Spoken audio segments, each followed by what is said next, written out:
This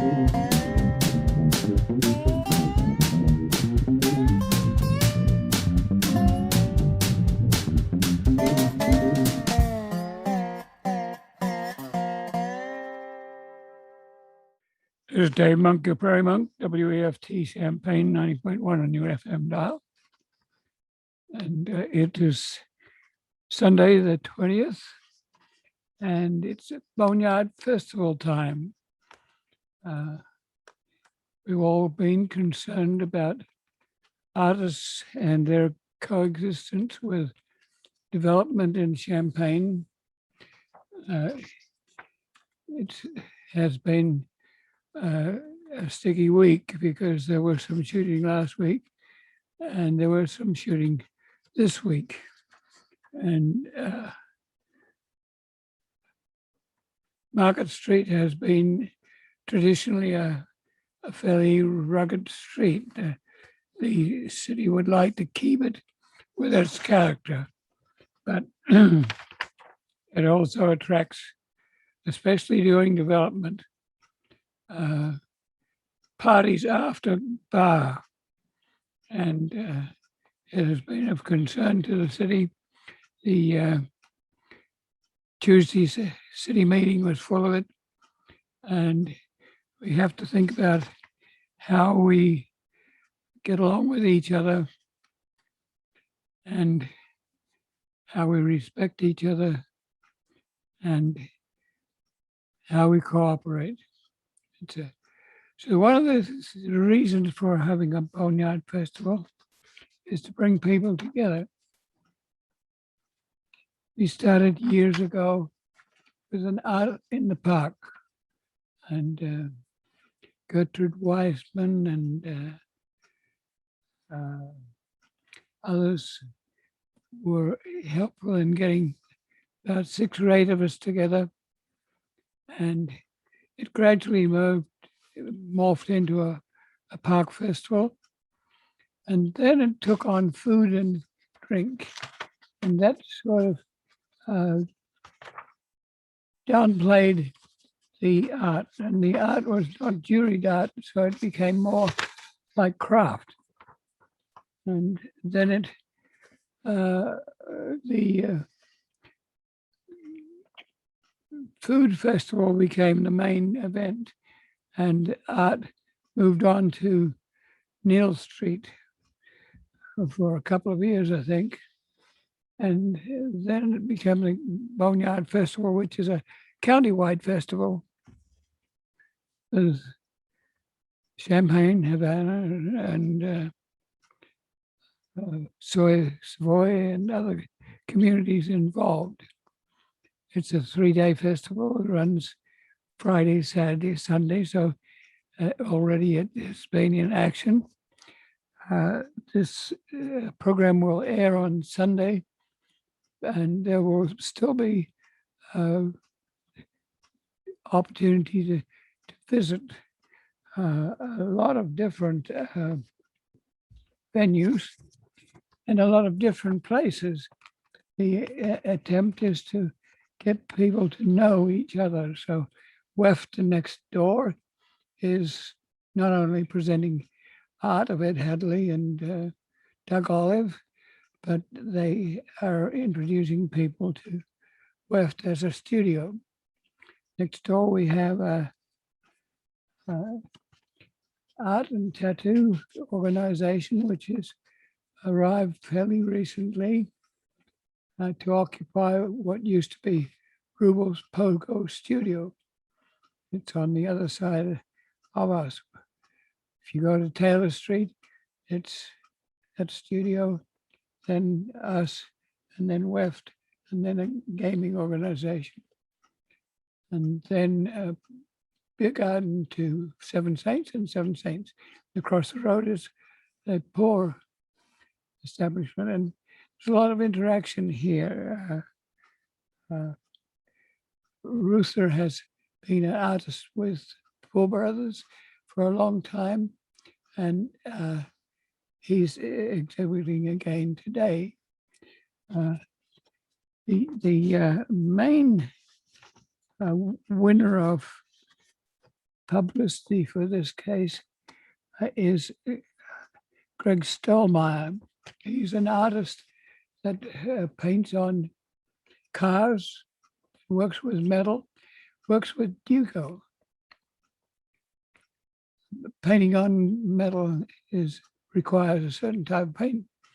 It takes us back to the Price Paint Store, where we had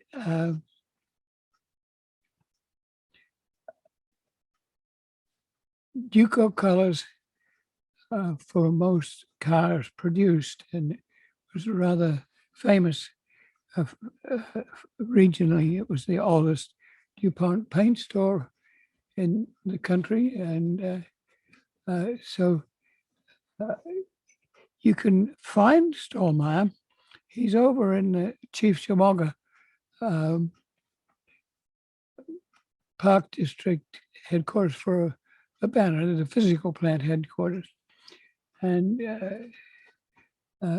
you go to Broadway, and then you go to Kerr and along towards the Mac secondhand store.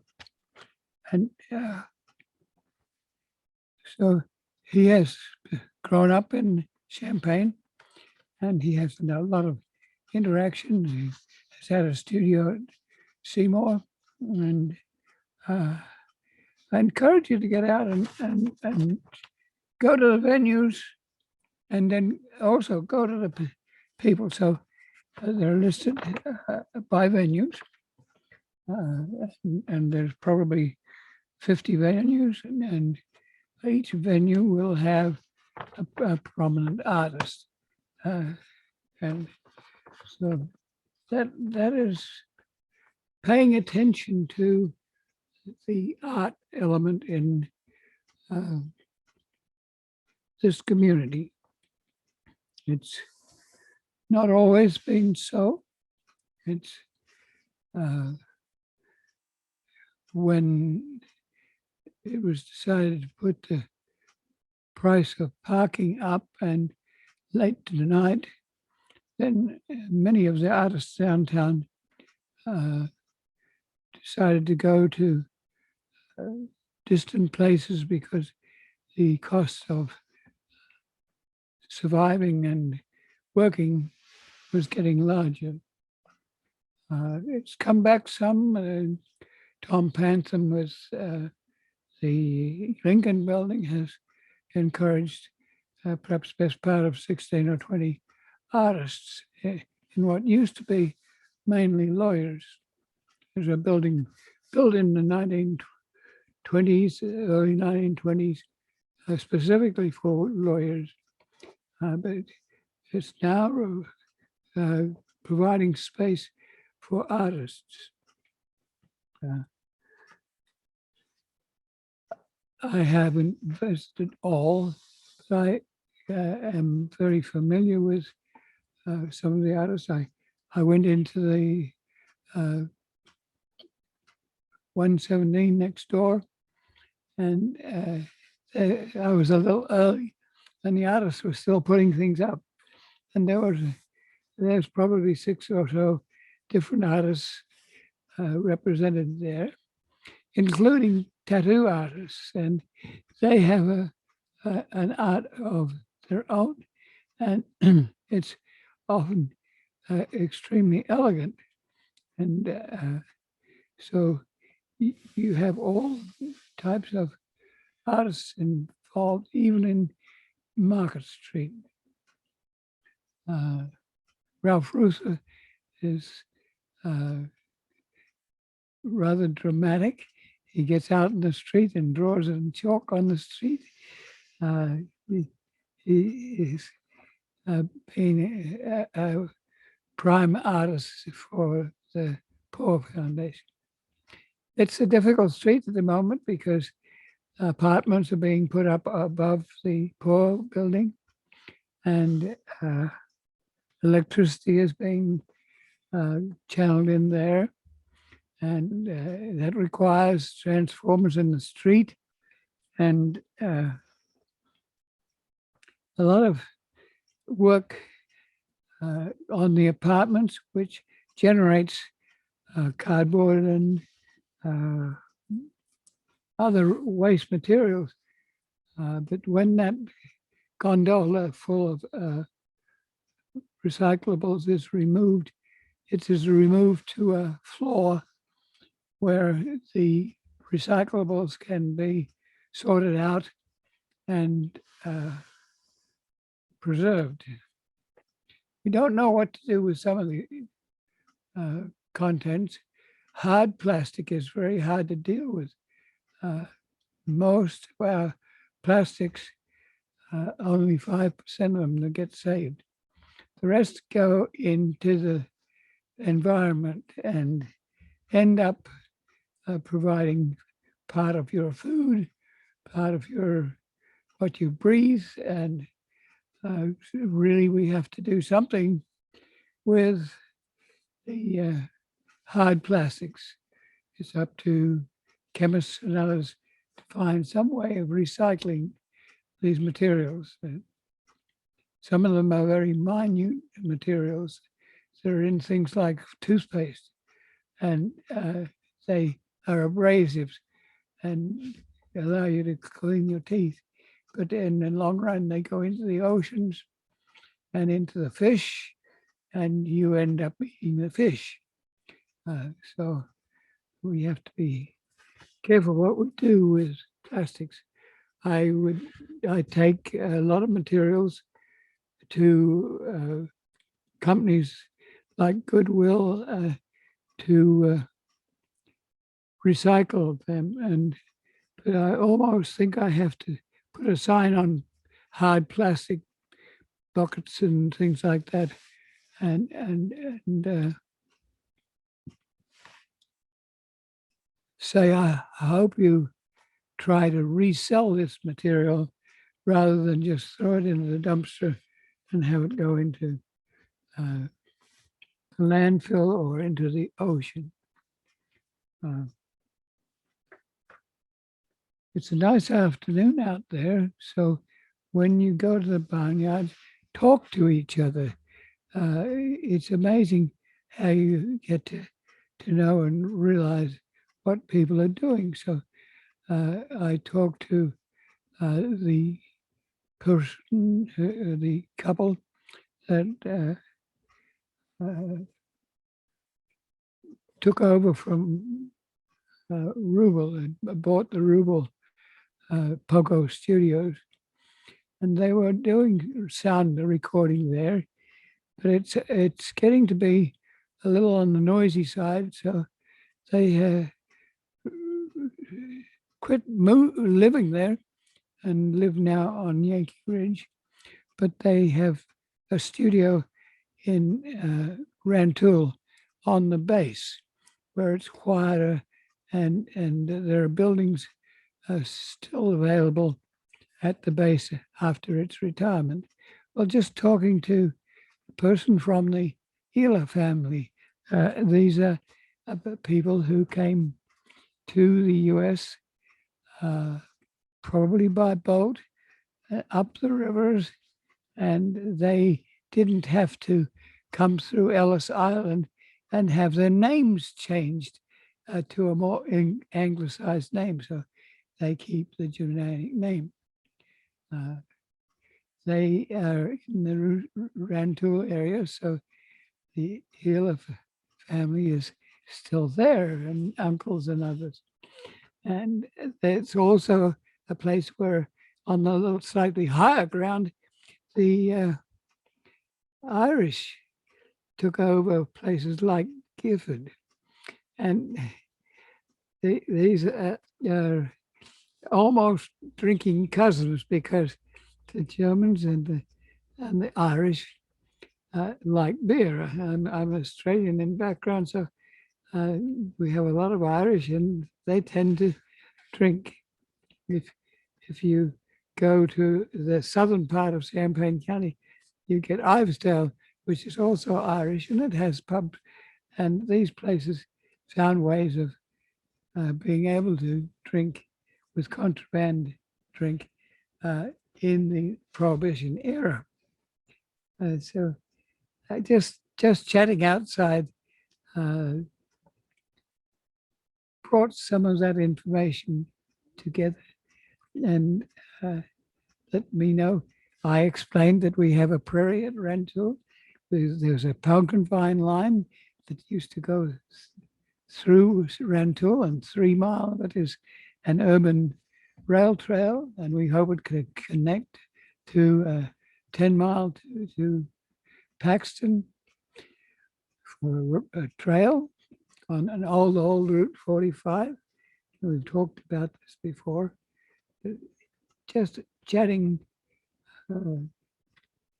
allows you to put those sorts of things together. And that's part of what this program has been about, is to talk about interactions. So that's probably enough about the boneyard at the moment. It's run by 40 North. It's named 40 North because there was an original Arts Council, and it morphed into the symphony. So the symphony was this outcome from the Arts Council. The art side of things tended to phase out, and so 40 North was used for a name, but I see that underneath it they now have the Arts Council, and that's more understandable than 40 North. 40 North is latitude and longitude for this area. Your battery is low. Please connect to a power source. So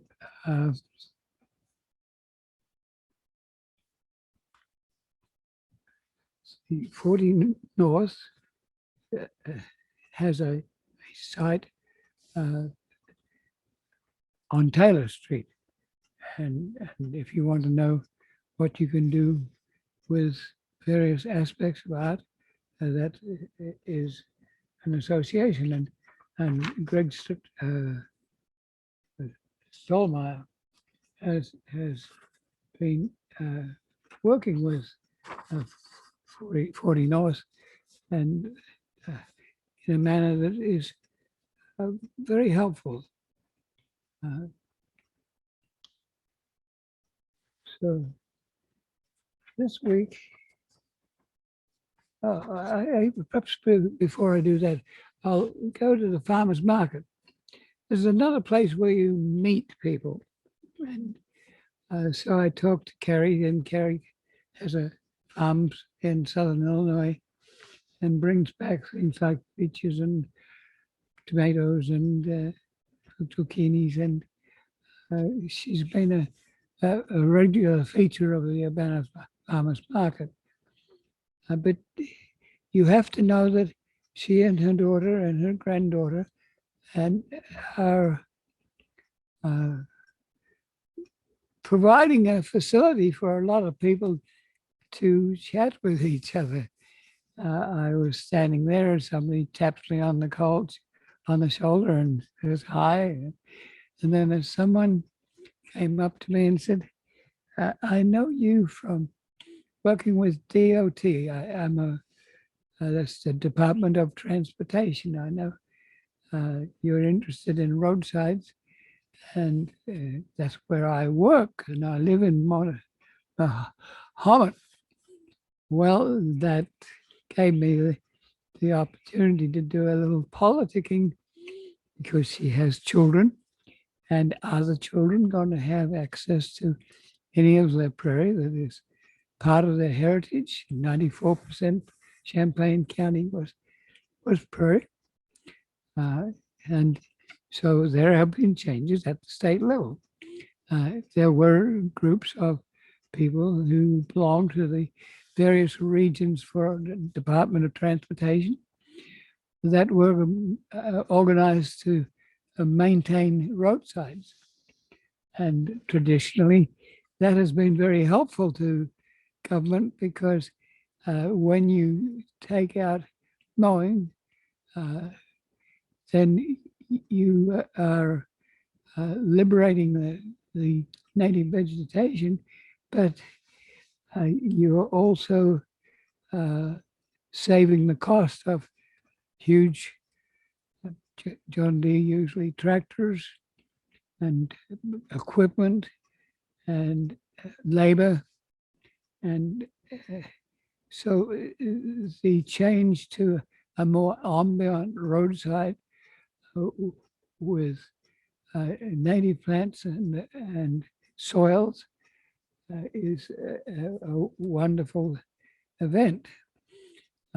Stephanie Dobbs was in charge, and she has been given a more senior job now, where she's in charge of all roadsides in the state.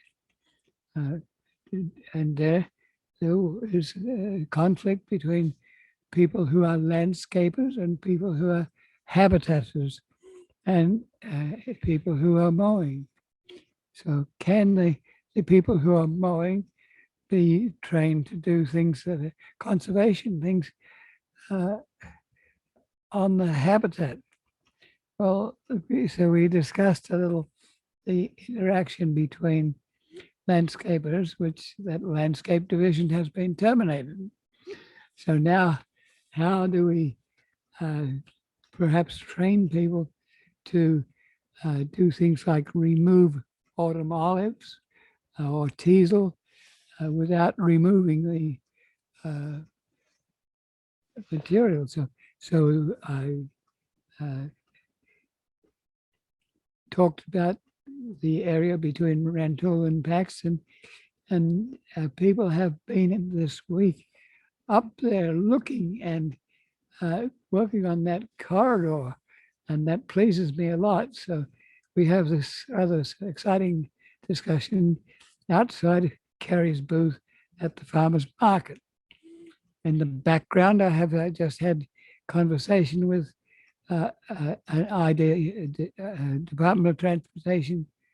Oh no, sorry, an Ameren power company forester, Michelle Henderson, and they had sent me a note to say that they were going to herbicide and eliminate plants on our railroad bed, but they didn't give the site. So we had to work out what the site is. And Michelle's lives in Savoy, and she's on the planning commission, and she has some jurisdiction over the prairie between Windsor and Curtis. So once again, we have a good conversation, and it takes a million of these sorts of conversations to change some attitudes when you want to change an idea. And both of those people have children, and you have to wonder, compared with their great grandparents, what are they going to experience as a heritage vegetation? It's going to be very, very little. So I'm encouraging both to be a little on the political side. And so one is willing to go to Stephanie Dobbs and say something, or when Stephanie comes to town, she might say something. And Michelle is on the Savoy Planning Commission. So yeah, it doesn't hurt to be roaming around at the market. Besides, you pick up vegetables, and it really was not rainy this morning. A little bit of pools of water, but very nice. So once again, talking to each other is helpful, whether it's a meeting like the city meeting, or whether it's an informal meeting in a coffee shop or somewhere. Another friendly thing,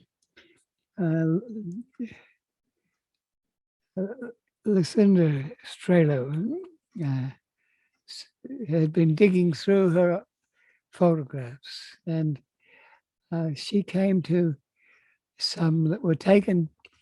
I was teaching for many years an reading the landscape class at Parkland College, and we'd to take field trips.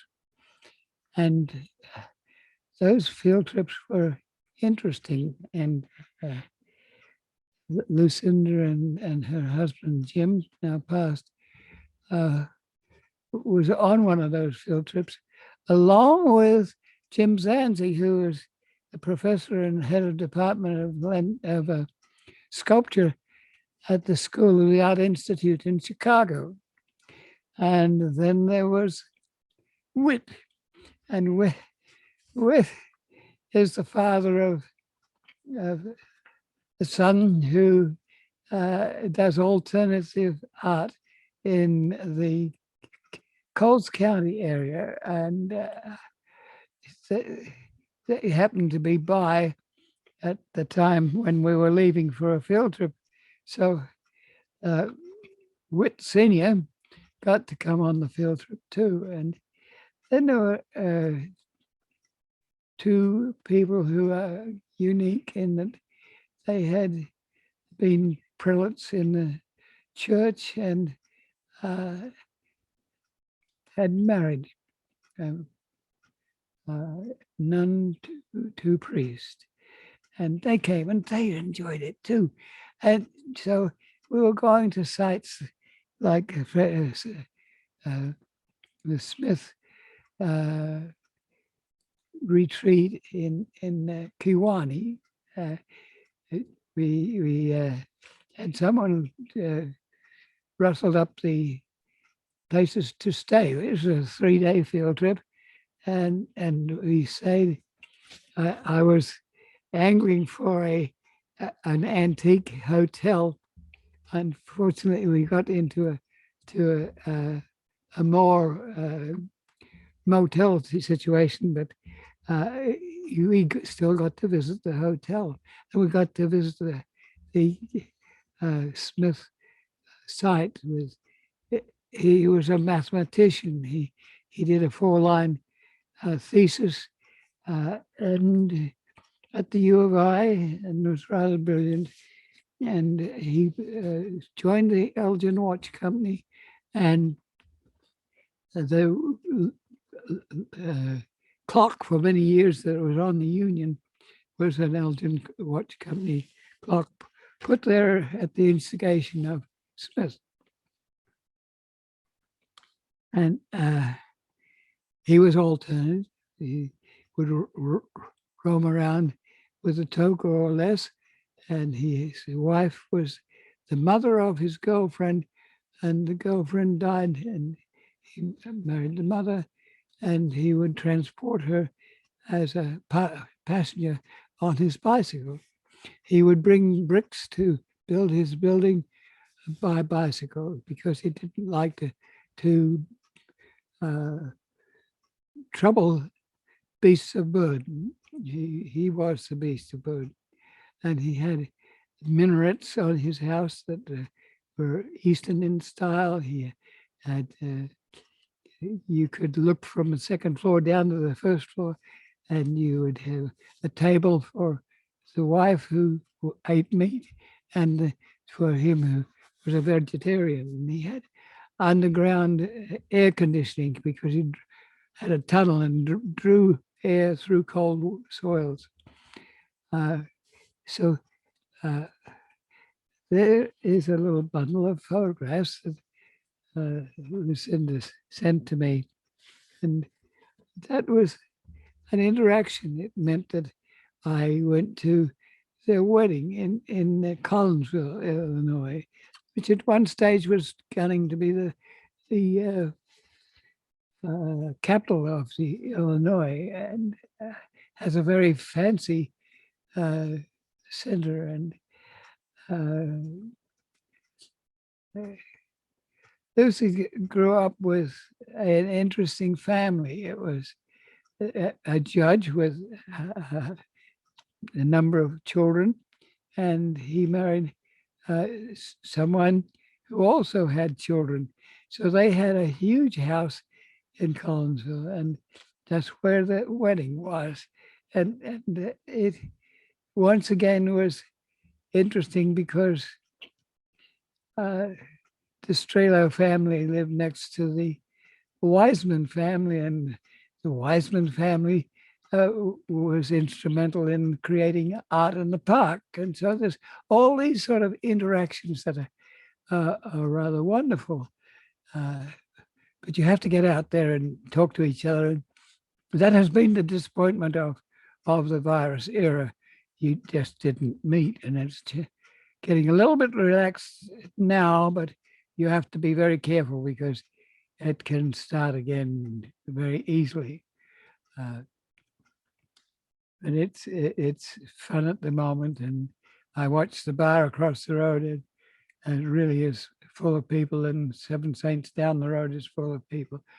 And then I find people in the street. The street's blocked off with a restaurant tent in the middle of it, and so people wander around the street and talk to each other. And they bring their dogs, and so once again we're talking about interaction. Now let's get back to the Parkland College course, which is artists is reading the landscape. Named after a woman named May Watts, who produced a textbook that was reading the landscape from Chicago to Florida. And it's a very famous textbook. And she was the daughter of early ecologists who were working in the Michigan area, in the Lake Michigan area, the dunes, where there's a tremendously interesting ecology. Dunes, steps of dunes that run out into the lake, and dunes that shifting sand that cover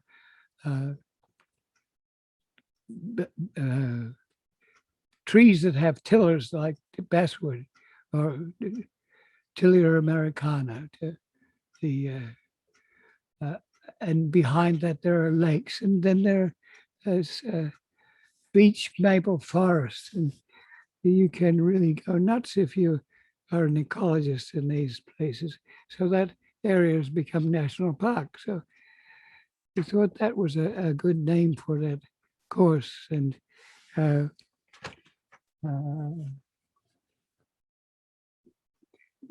May Watts would come to U of I and jury the student artwork. And so she knew that I was using that name.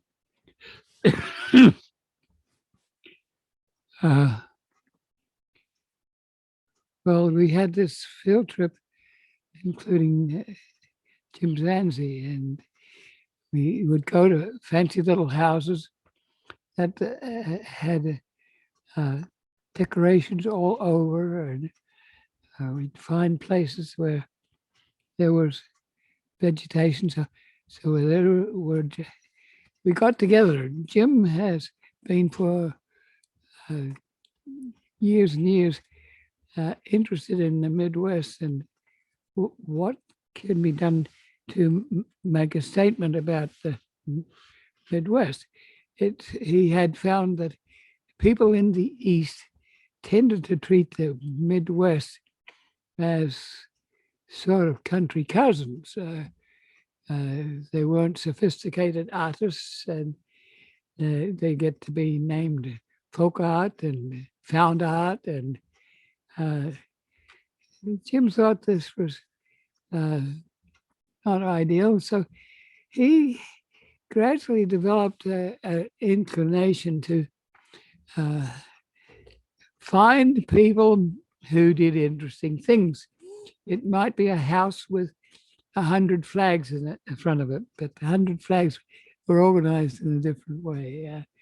It might be a prominent artist like Frank Lloyd Wright, or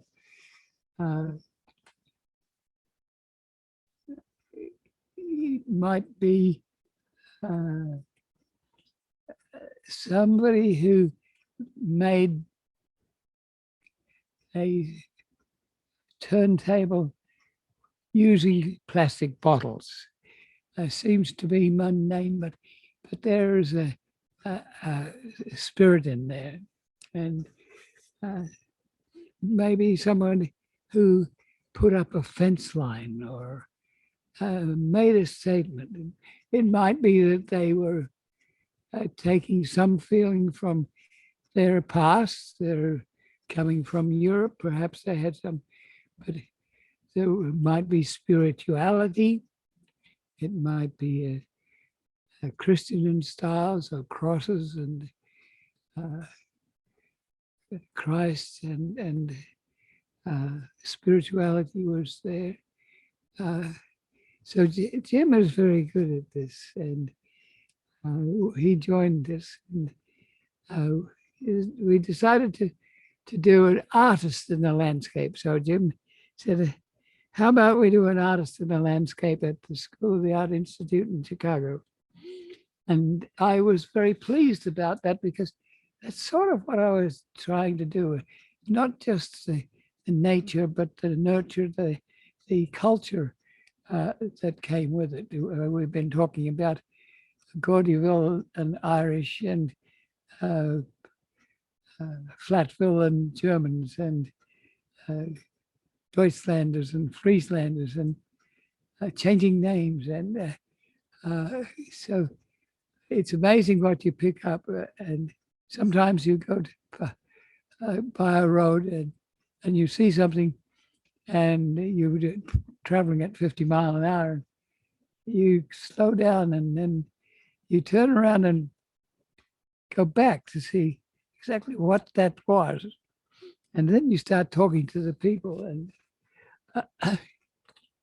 find out that these people have a commitment that may seem unusual, but when you look into their background, you know that their parents in turn were active people with active minds and doing interesting things. Or it may be a wife who is tremendously interested and helpful and herself a cooperative part of the scene.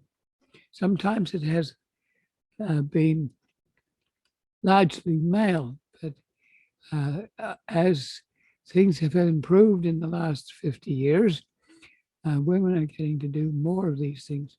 I can remember going to a dual house, two houses together, and it was absolutely filled with dolls, and there were dolls everywhere.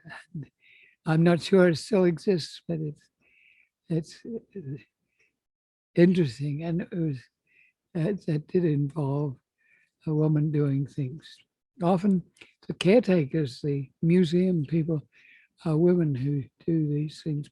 But more and more, they've been given the opportunity to, or they've taken the opportunity and made sure that they get to be participants and the doers and the thinkers and the politicians. And you see it happening over the last 100 years. And that needs to extend to minority groups. And we're dealing with that sort of situation in Champaign right away. So what do you do in the Black community? What are their backgrounds? What are their songs? What are their dresses? What are their conflicts? And how do they survive? And this comes out often in art. It might be a historic Oddfellows, which is very all white, or but there might be a Black counterpart. It also involves Latinos, and I was once in far Texas, and I was amazed that there were Latinos working the farmlands, but they were working the farmlands in context of herbicides, and they were filling plains with herbicides, and there were herbicides all over the place. And so we have to think about how these people survive and how they get to express themselves to other communities. Do you have a gated community where only certain select people live and work, or do you have a more interactive community?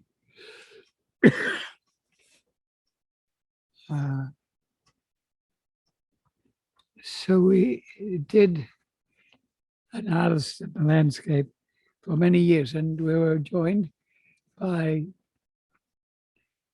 people who are much more sophisticated in this game. Lisa Stone came from the East, and with some of these interests, and met Jim and myself. She joined us as a triumphant of three teachers traveling across 5 Midwest states: Iowa, Illinois, sometimes North and South Dakota, Wisconsin, Michigan, Indiana, looking for or taking students to locations where some of these very interesting people express themselves. One rather outstanding situation was in Phillips, Wisconsin, where a lumberjack had retired from the lumber field and taken on an area of land that he owned and had a house, wife, and 6 children. And yet he had a penchant for making sculpted pieces and eventually made 200 sculpted pieces. But he also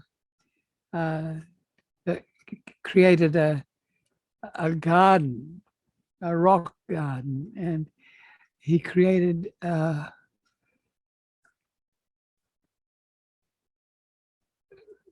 fireplaces that had character, and he put up a bar, a building for a bar, so people could come and share with each other, but also share the sculpted pieces. He was not well educated in an academic sense.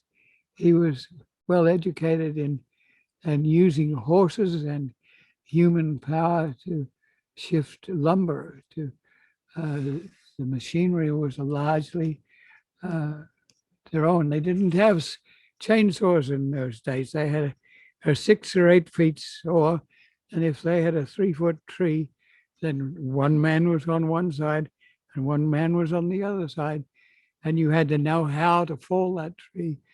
You had to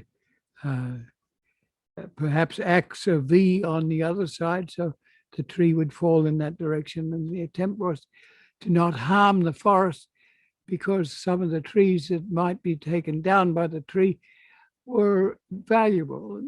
And that's not done so much these days. What you do, you have a forester and they take something like Douglas fir and they plant the whole lot of the 10 or 15 acres to those one trees. And then when they're ready in 50 years' time, they harvest all the trees at the same time. Now, this is sort of not biologically satisfying, because it's a monoculture rather than a polyculture.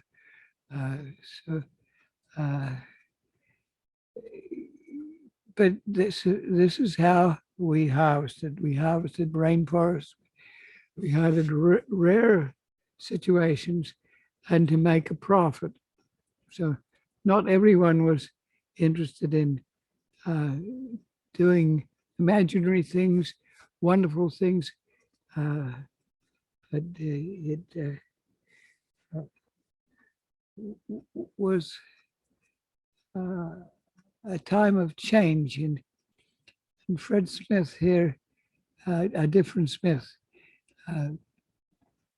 had his gallery.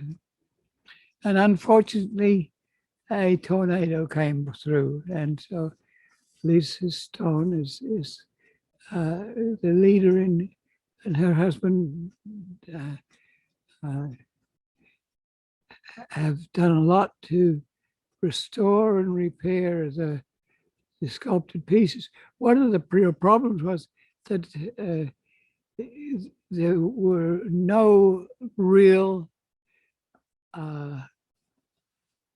sculptural structures that go in there. There's no, so this was, they'd found concrete and do concrete things, but if you're going to have a horse stand on one hoof, the armature that was inside the horse was not good enough to make that sculpted piece be safe.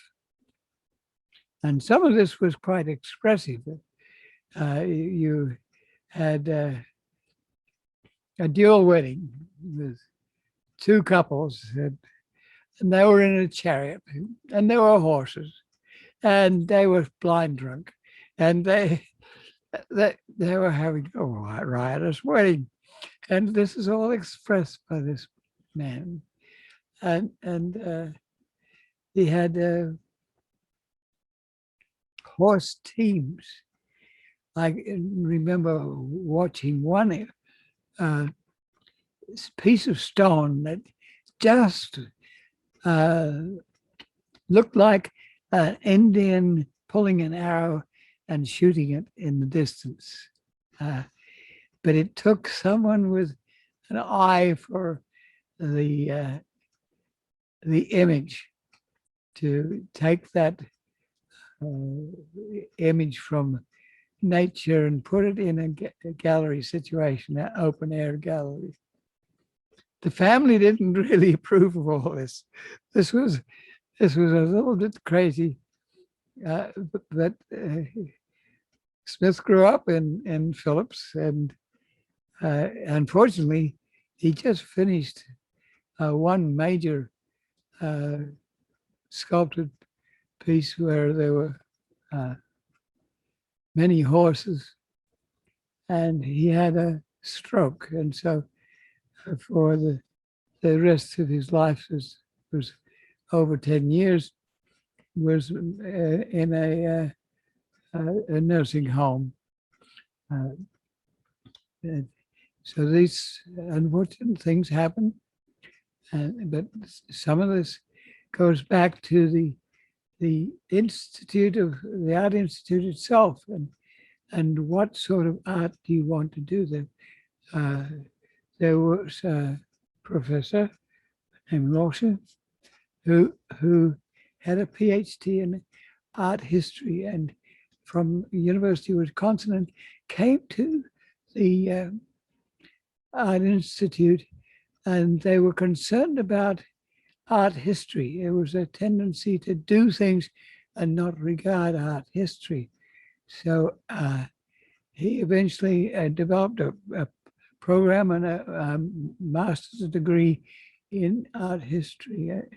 And part of it was this sort of vernacular art or self art, or and how does it relate to what you do as more formal artists. And so Jim Zanzi and Lisa Stone, who are both sophisticated art academics, put together a book that listed all these places that we would go to. And they had an art show, and this book was part of it. It's a rather wonderful book, and but some of its start came from Parkland College and a field trip and May Watts and ecology. And it is hard to have a counterpart that is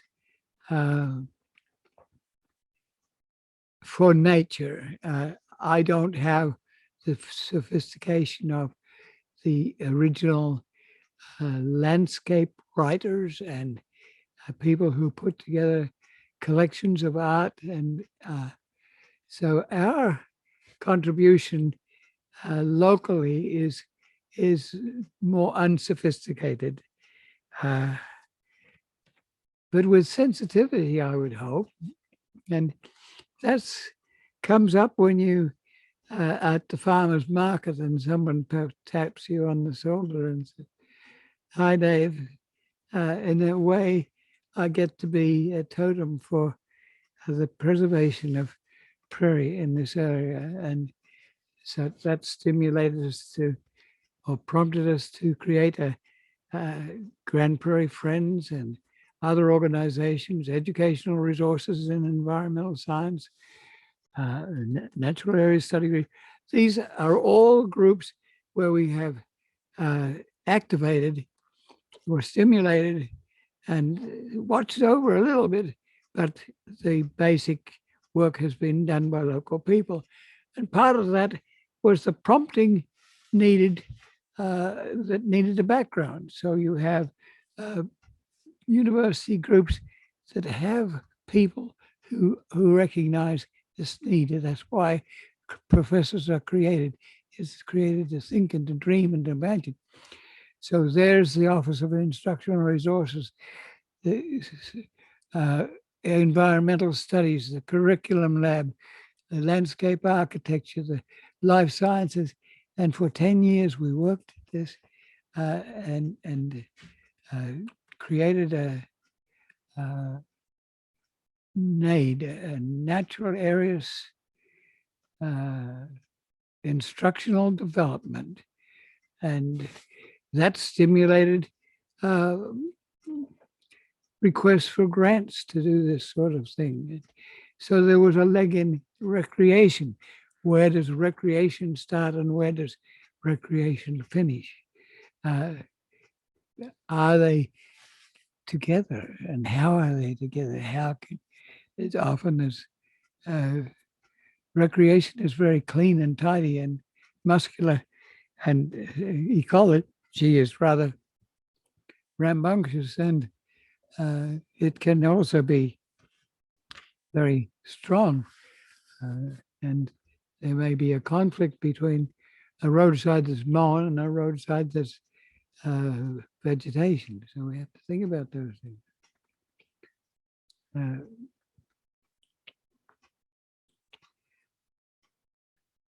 So even in academia, the wee folk, little folk are represented and respected and museumized and archived.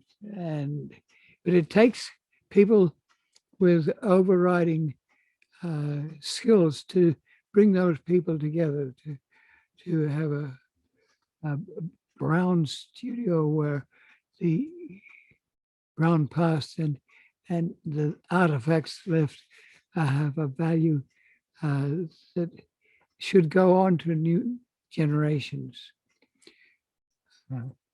How do we encourage this? And I think the Boneyard Festival does that sort of thing. The artists that are represented at the farmers market do this sort of thing. The people who are very private and do their own thing are there. When recently we have had a lot to do with an artist named Royer who created a lot of interesting architectural buildings locally, and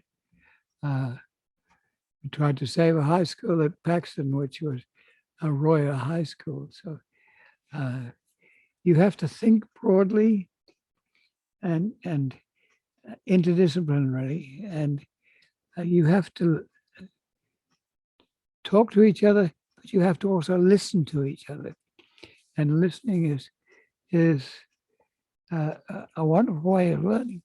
Some of this is not the sort of thing you get in a didactic classroom. Some of this is where you need to put your hand in the dirt.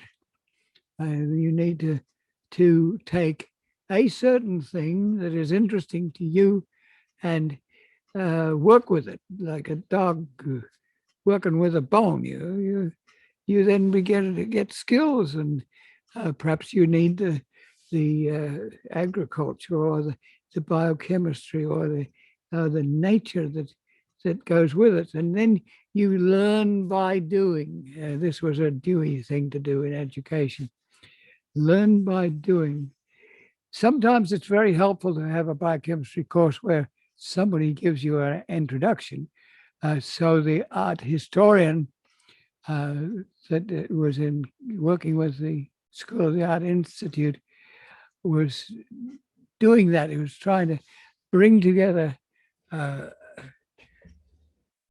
various aspects of art, and a woman that was also writing an early text about landscaping and art history was vital. And various people, even though they had short lives, are thinking, dreaming, and often learning by doing. Sometimes you have to get a degree to make it possible to have the privilege to think and dream. But sometimes if you don't have that sort of background, then you do it in a vernacular way. I'm not sure. I didn't look at the clock when I started, and I think it may be getting near to the end. So I will encourage you to go look around your art. It's Sunday afternoon. There'll be, even if somebody has pulled out already, there are elements, and so get one of the pamphlets. Go to your first place and pull a pamphlet and see where you want to go. Look, see what some of your local artists are doing. So I think I'm going to say farewell to this particular program. And if it's a little short, then we'll fill in with items that help WEFT express themselves. They're out there right now explaining that this is WEFT and this is Ed Hadley's photographs or the pictures and Doug Oliver's photographs. And this is a community radio, and we really respect it. And I was there yesterday, and somebody called by and left a donation, and it wasn't 2 cents either. So people want to see this happening, and they're prepared to support it. They may not be able to get in there and do it themselves, but they probably have their own ambitions and interests, and but they're also generous in this situation too. So if you come by these organizations, sometimes a small donation will really help. And so this is Dave Monk, your Prairie Monk, WAFT Champaign, and think beautiful thoughts about what you can do with your artists, vernacular or academic. And thank you for listening.